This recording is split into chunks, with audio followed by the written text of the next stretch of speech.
Buenas noches, iglesia. Buenas noches. ¿Cómo están? Bien. Bien, bienvenidos a la casa del Señor. Pónganse de pie, vamos a orar para empezar. Señor, gracias, Padre bendito, te damos esta noche, Señor, porque tú has puesto en nuestro corazón tanto el querer como el hacer, Señor.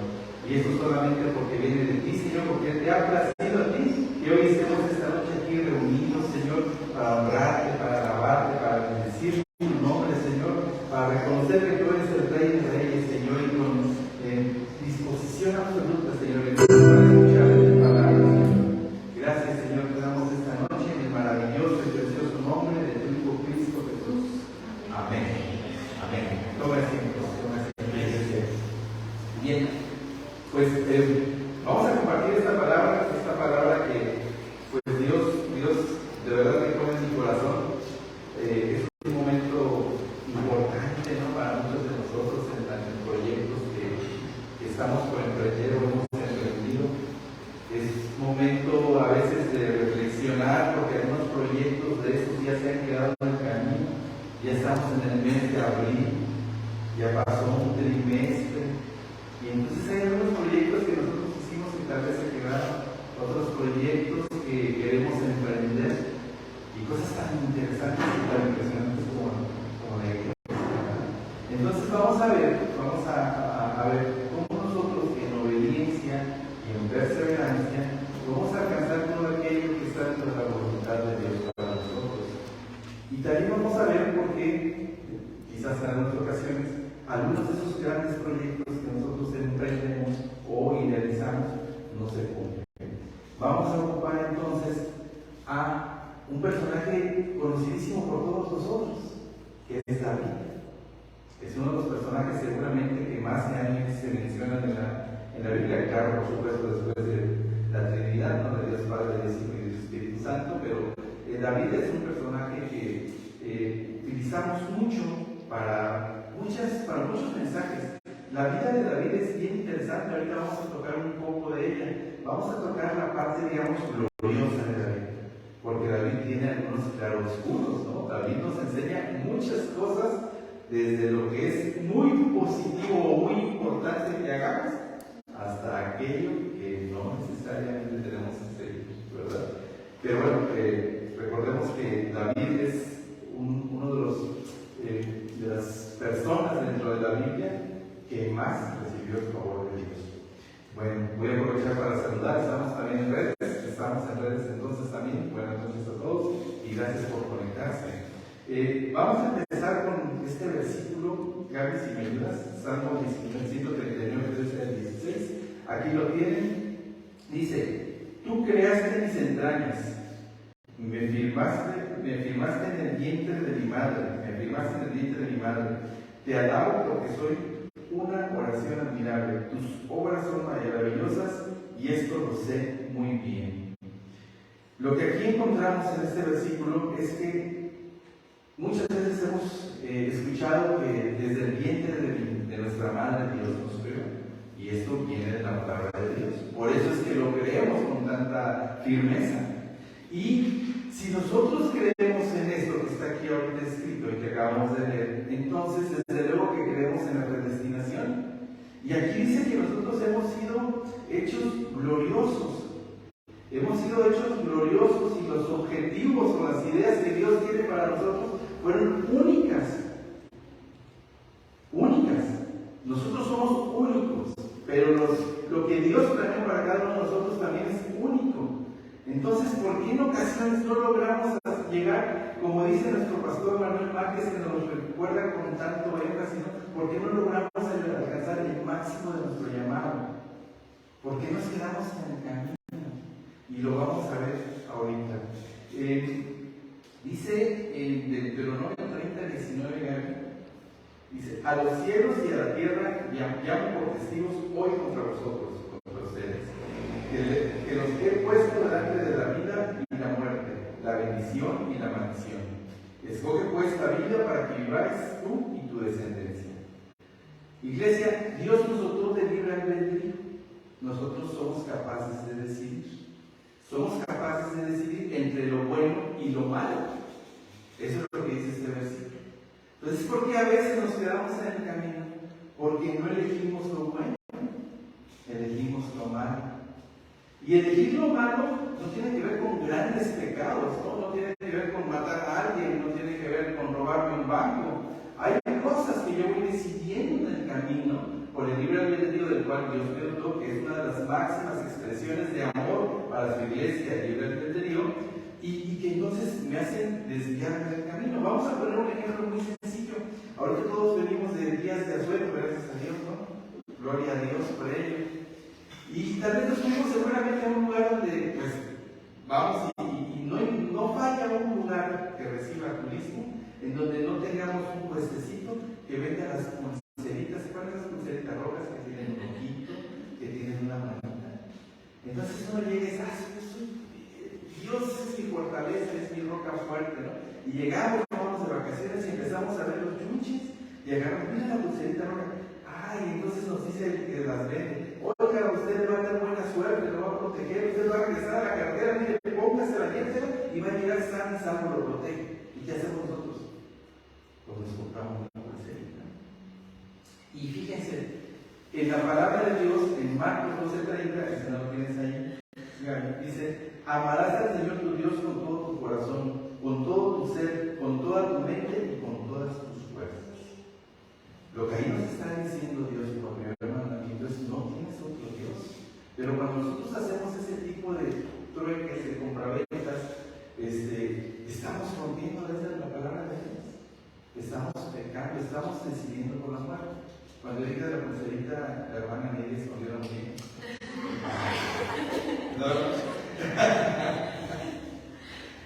Entonces nosotros elegimos, nosotros tenemos el libre albedrío para elegir entre lo bueno y lo malo. Y a veces, muchas veces en nuestra vida elegimos lo que no está visto de manera correcta a los ojos de Dios. Entonces, si nosotros queremos alcanzar, como insisto, lo dice nuestro pastor Manuel Márquez, nuestro máximo llamado, tenemos que ser obedientes, escuchar la voz de Dios y obedecerla, conocer la palabra escrita, la voz escrita de Dios y obedecerla. Si nosotros logramos perseverar en eso, entonces nos vamos a ir acercando cada vez más a cumplir lo que Dios tiene para nosotros. Hay pues un complemento relevantísimo, ¿no?, para la obediencia, que tiene que ver con la perseverancia, la persistencia. Con frecuencia nos quedamos en el camino, porque recuerden que nosotros somos carne, recuerden que vivimos en el mundo, recuerden que hay un rey de este tiempo, que no es Dios, que es el enemigo. Entonces esos tres componentes nos apartan con suma facilidad del camino recto, del camino correcto. Miren, hay un libro que escribió Neil Anderson, se llama Victoria sobre la oscuridad, por cierto, vale la pena leerlo, es un libro de bolsillo muy bueno. Y él lo escribió de esta manera, dice, mientras más tiempo y energía inviertes en la contemplación de tus propios planes acerca de cómo dirigir tu vida, es menos probable que busques el plan de Dios. Mientras estoy más entretenido en ver lo que hago para mis placeres, para mis gozos, sin poner en ecuación a Dios, más me alejo de Él. Y el párrafo continúa y es algo interesante, dice, esta condición, la de poner mis ojos en mis propios planes y no en el plan de Dios, esta condición detiene nuestro crecimiento espiritual, nos ciega y nos confunde, bloquea nuestra madurez en Cristo y nos expone a la desilusión, el desaliento y la derrota. Y no quiero ser pesimista, ¿no?, con estas frases, pero es que eso sucede mucho. Hay ocasiones en las que nos sentimos abatidos y no sabemos exactamente por qué, pero seguramente tiene que ver porque algo estamos dejando de hacer bajo la voluntad de Dios. Entonces, vamos a apoyarnos en la vida de David para esto, pero vamos a contextualizar un poco en la vida de David. David fue el segundo rey de Israel cuando todavía era una unidad, ¿no? Recordemos que después se separó. es interesante ver a David desde la perspectiva del primer rey de Israel, que es Saúl. ¿Por qué? Porque vamos a ver de manera muy clara cómo la vida de Saúl, que es un ungido de Dios, el primer rey de Israel, termina de una manera dramática y totalmente opuesta a cómo termina la vida de David, que también es ungido rey por Dios a través de Samuel. El pueblo de Israel, después de que entra a la tierra prometida, guiados por Josué, pasa un periodo de tiempo en donde es dirigido por, recuerdan, los jueces. Hay jueces muy famosos, tal vez el más famoso de ellos es Sansón, Ruth, ¿no? Y aquí esta parte es muy interesante en la Biblia, porque el mal corazón del pueblo de Israel le pide a Dios que le elija un rey como lo tenían, dice, los otros pueblos. Ellos no se sentían, digámoslo, cómodos con el hecho de que los jueces los dirigieran, porque no era un reinado como tal. Y dicen, oye, Dios, tú que todo lo puedes, danos un rey. Y fíjense, hay ocasiones en que Dios sabe que lo que va a suceder no es correcto, pero somos tan insistentes que Dios nos libera. Pues si eso quieres, eso tendrás. Y unge al primer rey de Israel, a Samuel. Es interesante, ¿no? Porque lo dice que es muy alto y muy guapo. ¿No? Qué interesante ese relato. Y entonces,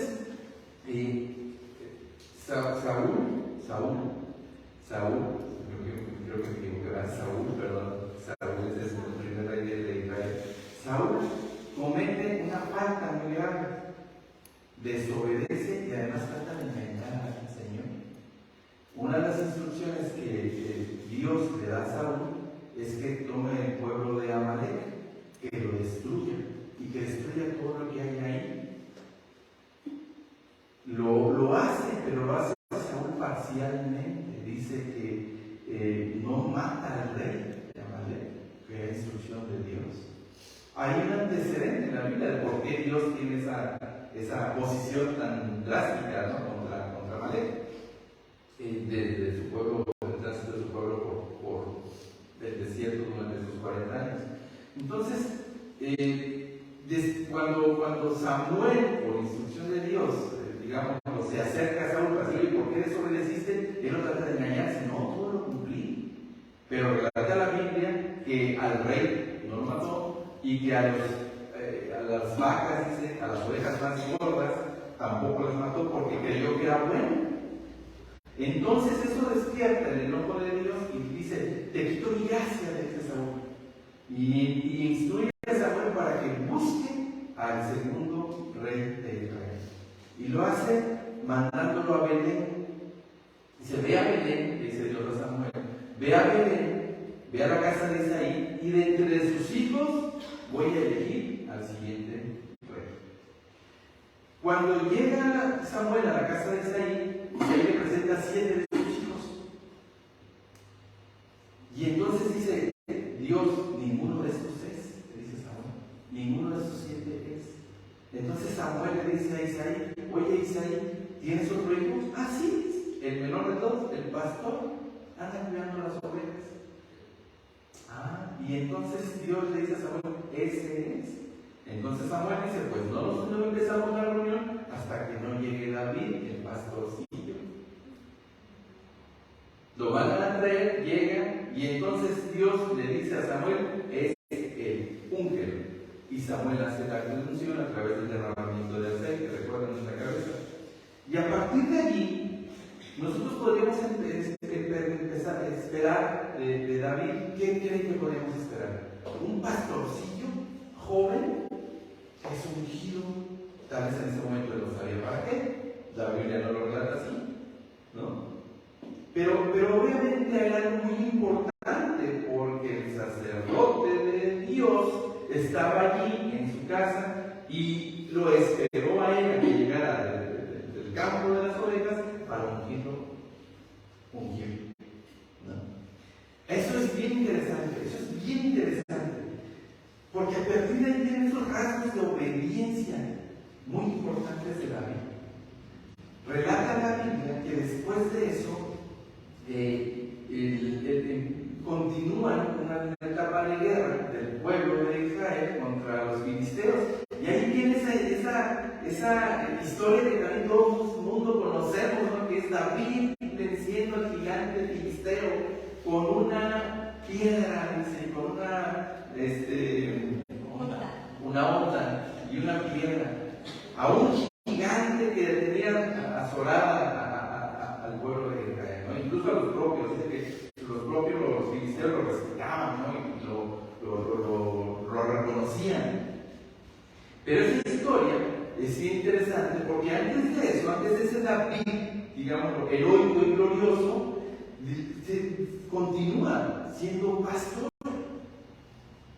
Y hay rasgos de obediencia fantásticos, porque insisto, ya había sido presentado a Dios, ungido por Dios, pero él sigue humilde, obediente.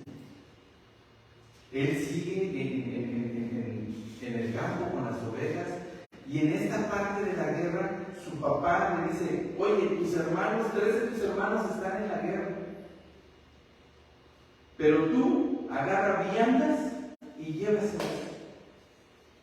Y entonces vuelve esta parte de obediencia y humildad, porque David dice: ok, papá, preparo las cosas y voy para allá. Hoy, ¿qué hacen los jóvenes cuando nos sentimos que más o menos las podemos? Somos bien desobedientes. Me dije joven. Amén. Sí, los jóvenes son desobedientes. Pero David no. Y esa parte de obediencia lo traslada a uno de los puntos más gloriosos para la vida de David. Porque él llega, ve que todo el pueblo está con miedo, temeroso, incluso el propio Saúl, rey de Israel. Porque el gigante les dice: tráiganme aquí a alguien que se enfrente conmigo y yo lo voy a matar. Si ustedes no lo traen, yo los voy a seguir fastidiando. Pero la Biblia habla que ya los tenía así por 40 días. Por 40 días, ¿no? Entonces llega David cumpliendo la instrucción de su padre. ¿Qué era ahí en ese momento David? Un mandadero, ¿no? Como decimos nosotros, el que la lleva y la trae.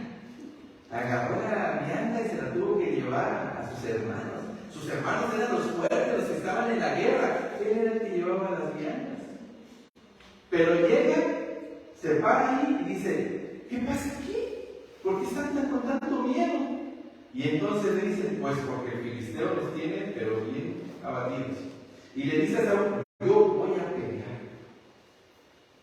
Dame la oportunidad de que yo voy a pelear. Y le dice: pero tú eres un joven, mírate nomás, chiquito, flaquito. Guau, eso sí dice la Biblia, muy hermoso, pero chiquito y flaquito, ¿no? Entonces dice: no, déjame, yo voy a pelear. Que miren lo que dice la palabra aquí. En 1 Samuel, Cáliz, ¿me ayudas? Perdón, todavía en 1 Samuel 16, 18, dice. No está ahí. No, todavía no vamos ahí. Entonces, David insiste con Saúl en que él tiene las capacidades para ir y enfrentar al gigante y abatir, matar. Saúl confía, quizás porque no tenía más, porque nadie más del pueblo se atrevía, permite que David vaya y enfrente al gigante, y eso creo que todos lo hemos estudiado en la escuela bíblica o leído alguna vez. Maravilloso David vence al poderoso gigante. Bien, a partir de ahí, entonces,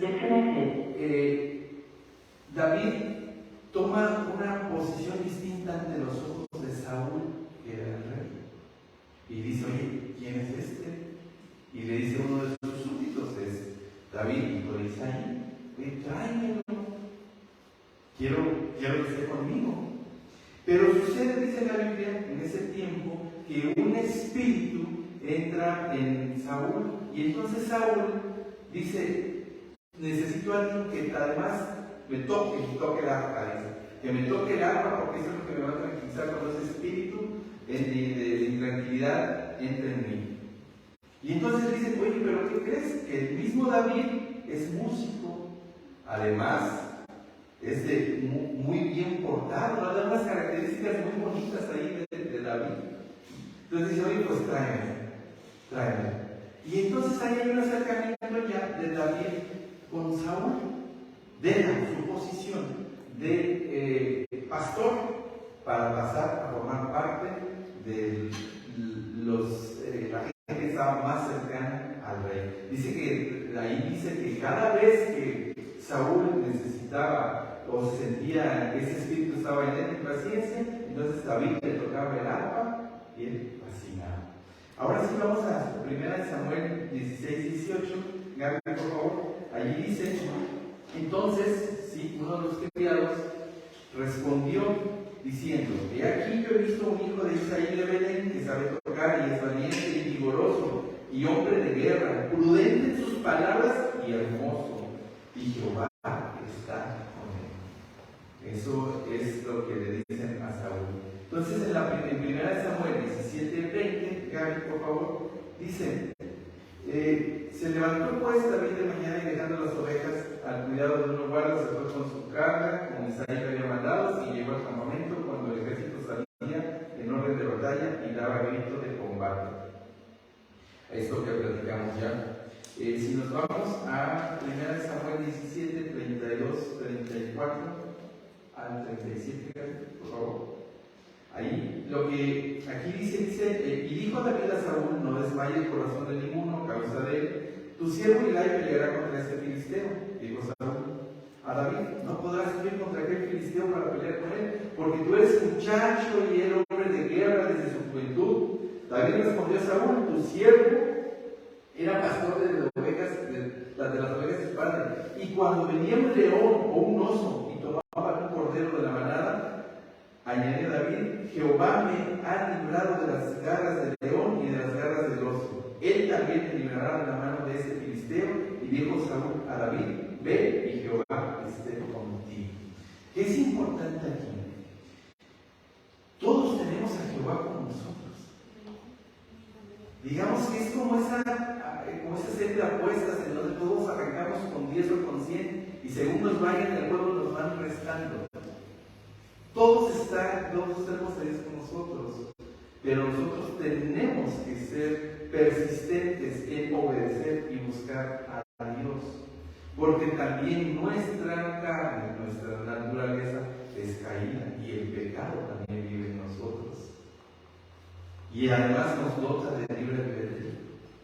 Entonces nosotros, así como David, podemos contar con que Dios esté con nosotros, pero nosotros tenemos que creer en Él. Y lo que aquí declara David es que cuando yo estaba en el campo, Dios estaba conmigo, me acompañaba y yo era capaz de vencer osos y leones. Hay muchos teólogos que dicen en esta parte que David, cuando fue con el gigante, no era tampoco un muchacho simple, ya había sido preparado por Dios, porque ya había vencido a esos animales feroces.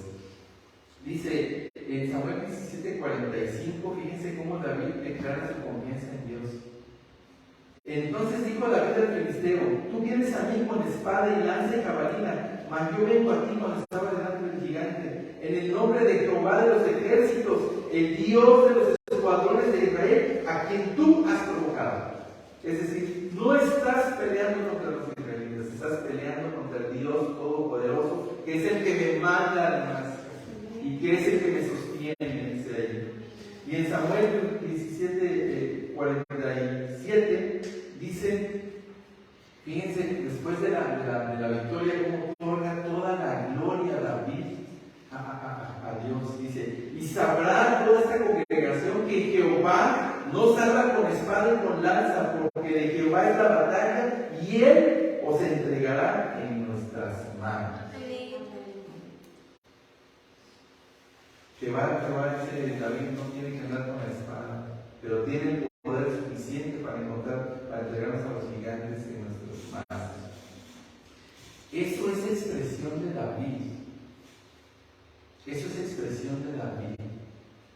Entonces, iglesia, lo que aquí estamos transmitiendo es todos nuestros proyectos, nuestras mayores luchas, tienen que poner nuestra confianza puesta en Jesús, puesta en Jehová, apostándole a que el Espíritu Santo nos escuche y nos ayude. Eso es lo que aquí dice. ¿Cómo llegar entonces a cumplir la voluntad de Dios? Estando con Dios. No hay variables, no hay vertientes. La voluntad de Dios solamente se cumple estando con Dios. En 1 Samuel 18:5, después de este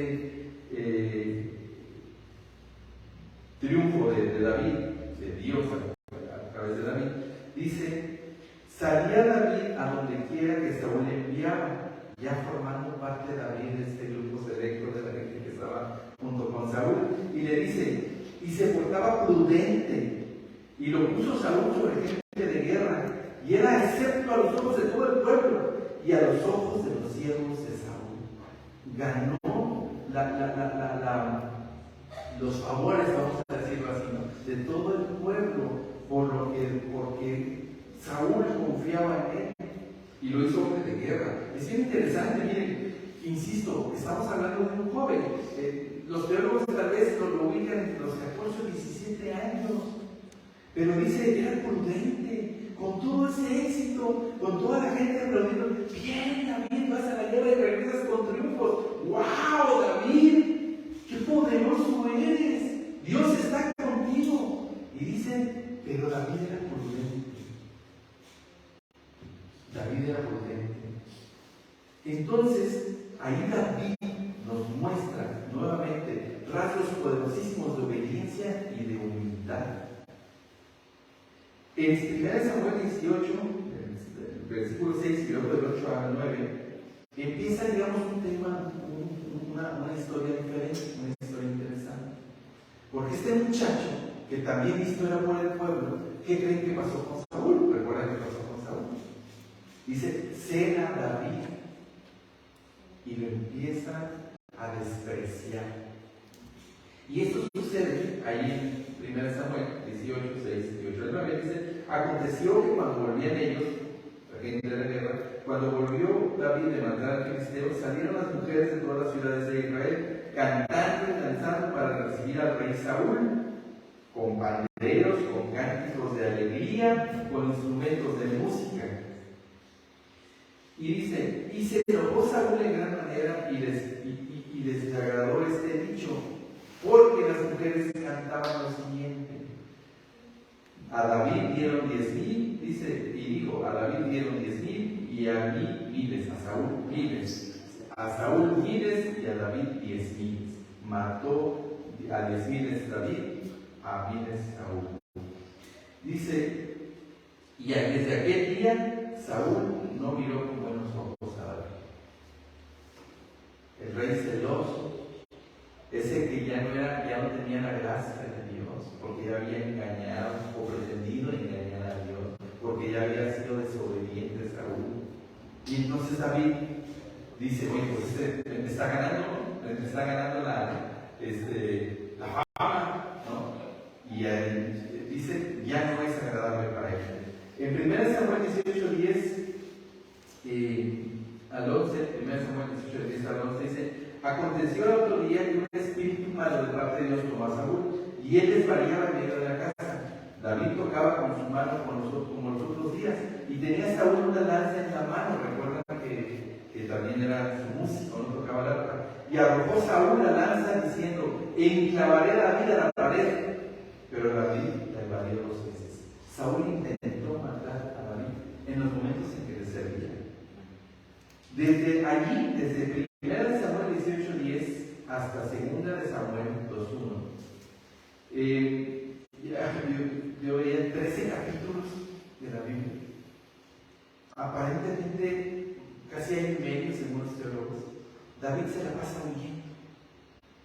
De esos momentos de gloria, donde las mujeres y el pueblo lo aclamaban, por el desamor de Saúl tiene que salir huyendo. En ese capítulo, digo, a mí me llamó la atención y decía, ¿qué tanto tiempo estuvo David huyendo? Bueno, pues prácticamente el resto del libro de Samuel, de primera Samuel, está huyendo. Insisto, los teólogos hablan de tal vez algo así como año y medio. En este tiempo, David en este tiempo huyó. Hay cosas bien interesantes, no las vamos a tocar ahorita, solo una pequeña reseña. Perdonó la vida a Saúl 2 veces, tuvo la oportunidad de matarlo y no lo hizo. Ese gran corazón, respetando al ungido de Jehová, así le decía David a Saúl. Vivió con los filisteos, con aquel pueblo que había vencido, formó parte de ese pueblo. Anduvo en cuevas, anduvo en el desierto. Pues ese David glorioso tiene que pasar por una serie de desavenencias. Y esto es gran parte de lo que es importante que aprendamos hoy. Porque ahí viene esta idea de ser persistentes, de no dejarnos vencer. También es relativamente sencillo que después de estar en la gloria y sentir que las cosas no salen tan bien, nos abatimos. Dice la palabra, nuestra alma se abate. Pero David no. David siguió confiando en Jehová, siguió obedeciendo, yendo a donde Jesús, a donde Dios, le indicaba a David. Lo que vive David en ese tiempo no es algo que quizás para muchos de nosotros sea soportable. Porque como dicen coloquialmente en mi tierra, tuvo que dar salto de mata, escondiéndose, porque Saúl lo intentó matar, al menos lo relata la Biblia, en 2 ocasiones más, y mandaba a sus tropas a buscarlo donde estaba. Y entonces eran las tropas del rey Saúl, del pueblo del rey, buscando a David para matarlo. Todo eso transcurre en esos 14 capítulos de la Biblia, primero de Samuel, incluso el inicio del primer libro de Samuel y segundo libro de Samuel. Como Saúl había perdido la gracia de Dios, su fin es trágico. Los filisteos lo matan a algunos de sus hijos. Y entonces David se entera que Saúl ya murió. ¿Qué creen que haría un joven cuando sabe que el rey ya murió, ese que lo andaba correteando? Se alegra. ¡Wow! Ya se murió bien, se lo tenía merecido, ahora sí, va la mía. Miren lo que hace David, está maravilloso. No se goza, incluso a quien le da la noticia lo mata. Guarda el luto. Y cuando termina su luto, dice esto. Fíjense, si me ayudas por favor con 2 Samuel,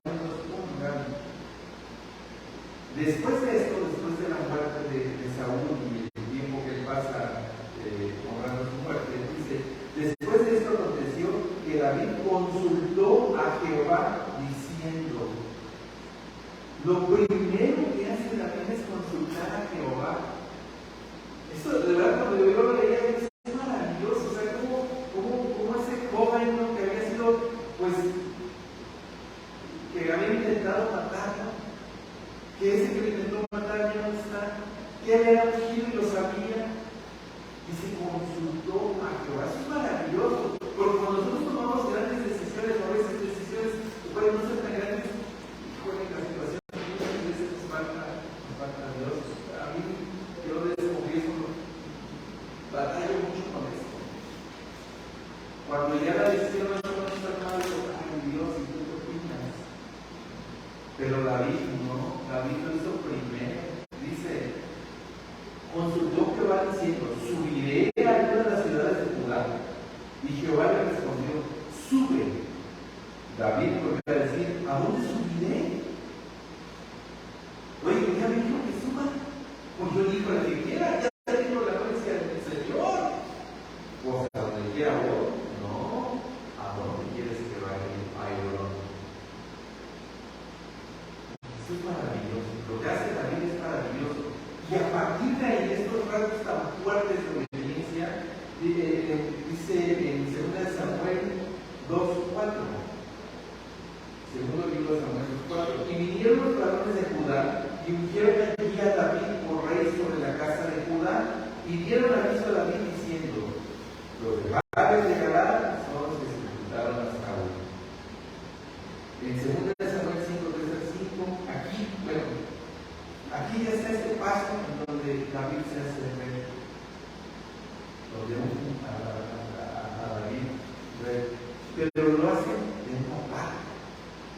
Oh, qué barbaridad. Si Saúl era el rey de todo, a mí nomás de una partecita. Qué barbaridad. ¿Y qué creen que hizo David? Bueno, pues ya soy rey de esta parte, entonces ahora sí me destrampo. No, David continuó siendo persistente en conocer y seguir la voluntad de Dios. Y entonces, capítulos más adelante, en 2 Samuel 5:3-5, dice: vinieron pues todos los ancianos de Israel al rey de Hebrón, y el rey David hizo pacto con ellos en Hebrón delante de Jehová. Y ungieron a David por rey sobre Israel. Era David de 30 años cuando comenzó a reinar, y reinó 40 años. En Hebrón reinó sobre Judá 7 años y 6 meses. Y en Jerusalén reinó 33 años sobre todo Israel y Judá. ¡Wow! El pastorcillo se hizo rey de Israel y Judá. ¿De qué pueblo? Del pueblo de Dios. ¡Wow! Del pueblo de Dios. Pero esto es lo que hoy deberíamos todos de rescatar. ¿Cómo hace este tránsito? ¿Cómo llega de estar pastoreando ovejas, ser ungido, no perder, no llenar su cabeza de humo, no perder el suelo y transitar honestamente, esforzadamente, valientemente, persistentemente en la voluntad de Dios? Y Dios, cuando digamos lo corona, no lo corona tampoco del todo.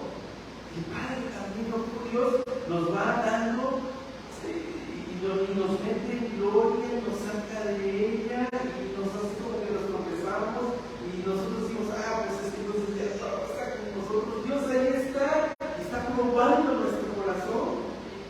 Dios ahí nos está preparando, porque lo que nosotros vemos en la voluntad de Dios no es lo que Él ve para nosotros. Porque nosotros tenemos una mirada limitada, un corazón a veces de piedra, porque el mundo nos absorbe, porque el mundo no nos deja a veces creer lo que Dios tiene para nosotros. Pero David no. Entonces, cuando alcancemos metas, no dejemos de insistir en escuchar la voluntad de Dios. ¿Cómo transita? Dice, David va desde pastor, elegido, mandadero, músico, líder militar, exiliado, bandolero, forajido, rey de pocos, rey de muchos, rey del pueblo de Israel. ¡Wow! ¡Wow! ¿Qué hacemos entonces con este aprendizaje de la vida de David y Cristo? ¿Qué hacemos? Bien, vamos a concluir con 5 pasos, 5 cosas que la Biblia dice que deberíamos nosotros de practicar para llevar la vida como David. 5 cosas. Vamos a empezar con la primera. Salmo 128:1 dice: bienaventurado, ¿no tienes que hablar de ahí? Bienaventurado todo aquel que teme a Jehová, que anda en sus caminos. ¿Qué es? Obediente. ¿Queremos vivir glorias como las que vivió David? Obediencia. Hay muchos versículos de la obediencia. Aquí solamente tomamos uno, o un salmo. Recordamos que David, entre otras cosas, también es muy conocido por nosotros porque a él le inspiró Dios el libro de los salmos. Entonces ahí tomamos el salmo. Dice: bienaventurado todo aquel que teme a Jehová, que anda en sus caminos. Algunas otras veces dicen que cumple sus mandamientos.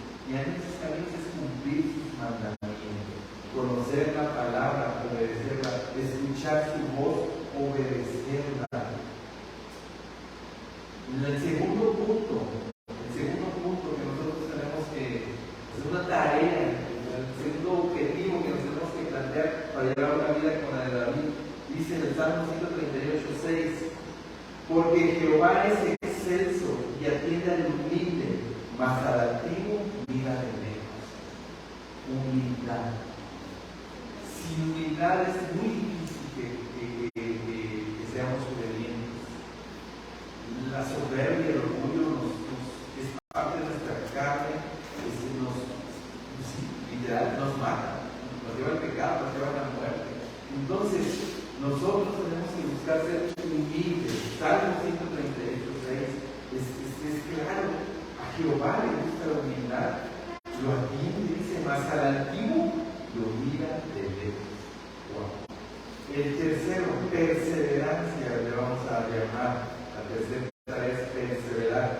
Hebreos 10:35-36 dice: no perdáis pues vuestra confianza, que tiene grande galardón, porque os es necesaria la paciencia para que, habiendo hecho la voluntad de Dios, obtengáis la promesa. ¡Wow! Paciencia, dice aquí, perseverancia, paciencia, confianza.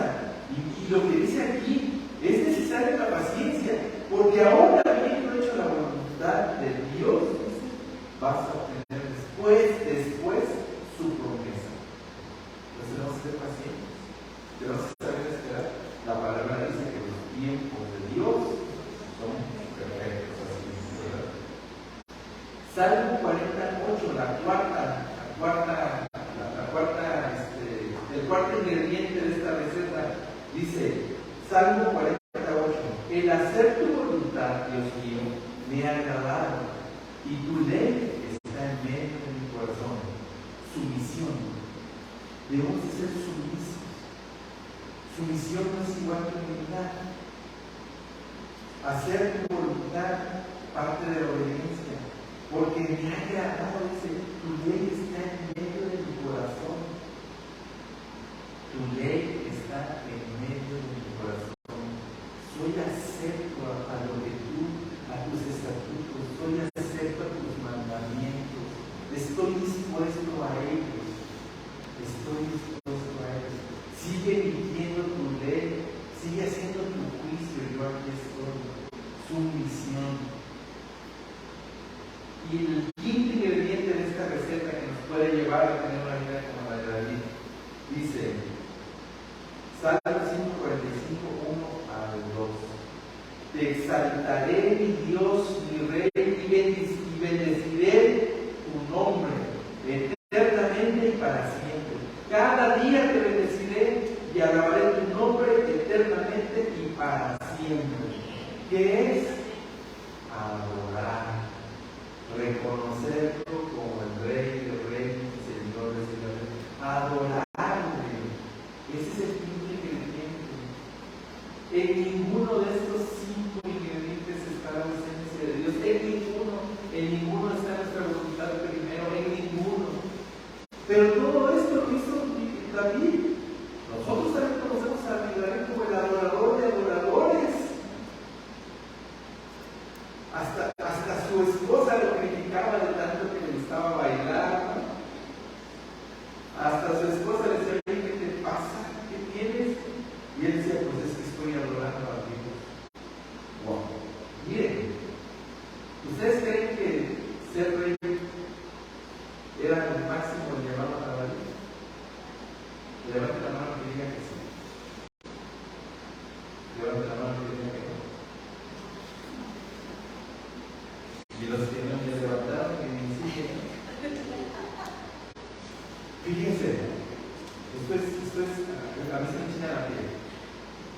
Lo llevó de pastor a rey. No era el máximo de su llamado. No era el máximo de su llamado. ¿Cuándo se iba a imaginar David que en muchas generaciones, no recuerdo exactamente el número, alrededor de 12, 14 generaciones después, la descendencia de David fue el Señor Jesús? ¡Wow! José era de la descendencia de David, el papá biológico de Jesús. ¡Wow! Eso era lo que tenía predestinado Dios para David. Te van a conocer por los salmos, sí. Te van a conocer por gran músicos, sí. Por guerreros, sí. Por valientes, sí. Te van a conocer. La Biblia dice David, Jesús, hijo de David. Sí, Jesús, hijo de David. No dio directo en su descendencia. Pero wow, Jesús, hijo de David. Ese es el máximo del llamado para David. Ese es el máximo llamado. Ojos, lo que ojos no ven, lo que el oído no oyó, lo que no ha estado en el corazón del hombre. Ahí está la voluntad del Padre. Entonces, vamos a hacer para terminar, una de los cinco ingredientes de esta receta bendecida de cómo transportar mi vida de pastor de ovejas a rey y a donde Dios no sé a dónde nos va a llevar. Vamos a hacer el quinto. ¿Cuál es?